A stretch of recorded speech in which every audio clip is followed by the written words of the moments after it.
Esse vídeo é para você que se desviou dos caminhos do Senhor.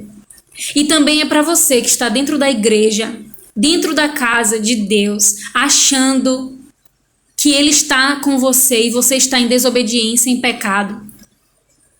Você acha que a arca é sinônimo de presença de Deus? Para os rebeldes, a arca não é sinônimo da presença de Deus. E eu posso provar para você. Lá em 1 Samuel, no capítulo 4, a partir do versículo 5, diz que a arca é tomada e Ofni e Finéias são mortos. Vamos à leitura da palavra. Sucedeu que vindo a arca da aliança do Senhor ao arraial, rompeu todo Israel em grandes brados e receu a terra. Ouvindo os filisteus a voz do júbilo, disseram: que voz de grande júbilo é esta no arraial dos filisteus? Então souberam que a arca do Senhor era vinda ao arraial. E se atemorizaram os filisteus e disseram: os deuses vieram ao arraial. E diziam mais: ai de nós, que tal jamais sucedeu antes. Ai de nós, quem nos livrará das mãos destes grandiosos deuses? São os deuses que feriram os egípcios com toda a sorte de pragas no deserto. Sede fortes, ó filisteus, portai-vos varonilmente para que não venhais a ser escravos dos hebreus, como eles serviram a vós outros. Portai-vos varonilmente e pelejai. Então pelejaram os filisteus, Israel foi derrotado, e cada um fugiu para sua tenda. Foi grande a derrota, pois foram mortos de Israel 30.000 homens de pé. E foi tomada a arca de Deus e mortos os dois filhos de Eli, Ofni e Finéias. Para quem não conhece essa história, Ofni e Finéias eram sacerdotes daquela época. Só que eles eram desobedientes à palavra de Deus. Eles se deitavam com mulheres, eles roubavam do sacrifício do Senhor, eles faziam coisas perante Deus e perante os homens, dando motivo para murmurar. O povo de Israel, eles pecavam contra Deus e não se arrependiam dos seus pecados. E o pai dele, que era o juiz Eli, via tudo aquilo que acontecia e não fazia nada. Ele era passivo.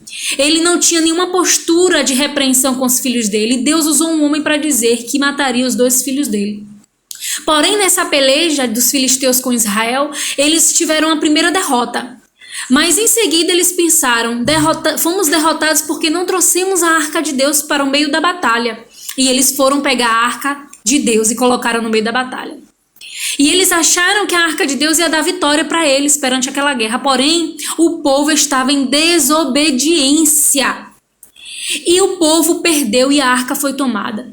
Então, a arca de Deus não é sinônimo de presença de Deus, de vitória, para os desobedientes. Então, se você se desviou do caminho do Senhor, você está em desobediência da palavra, vivendo a sua vida como você quer viver, você está sendo desobediente. Se você que está dentro da igreja, que acha que tem a presença de Deus, mas está em iniquidade, em pecado, e a presença de Deus já se foi há muito tempo da sua vida, e porque você tem um cargo, porque você está dentro da igreja, você pensa que você tem a presença de Deus, mas você está em desobediência à palavra de Deus. Arrependa-se, humilhe-se diante de Deus e abandone a iniquidade, porque se você não abandonar a iniquidade, o seu pecado, você virá até a punição deles. Porque a Bíblia diz que aqueles que estão em prática de pecado, essas práticas são levadas à morte, aqueles que não se arrependem, aqueles que não deixam. Então não adianta você usar o templo, não adianta você usar a Bíblia, não adianta você usar uma farda, uma capa, o nome de sacerdote, se você está em desobediência. Você precisa voltar e se arrepender, porque Deus é amor, mas Ele é justiça. Deus não tem prazer na destruição.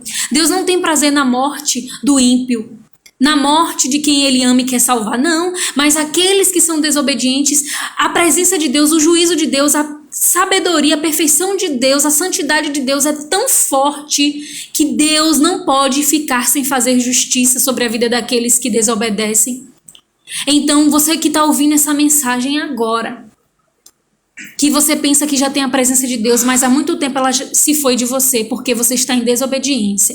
Volte ao primeiro amor, se arrependa das más obras, das práticas do pecado. Aonde você estiver agora, peça perdão e não volte a praticar. Diga: Senhor, eu me arrependo, eu quero voltar ao primeiro amor, eu não quero praticar mais as más obras, porque a prática do pecado leva à morte. Deus é justo juiz. Ele não aceita iniquidade, ele não aceita. O que é iniquidade, Nívia? Existe uma grande diferença de pecado e iniquidade. Iniquidade é aquela que é praticada sem arrependimento, achando que o errado é certo.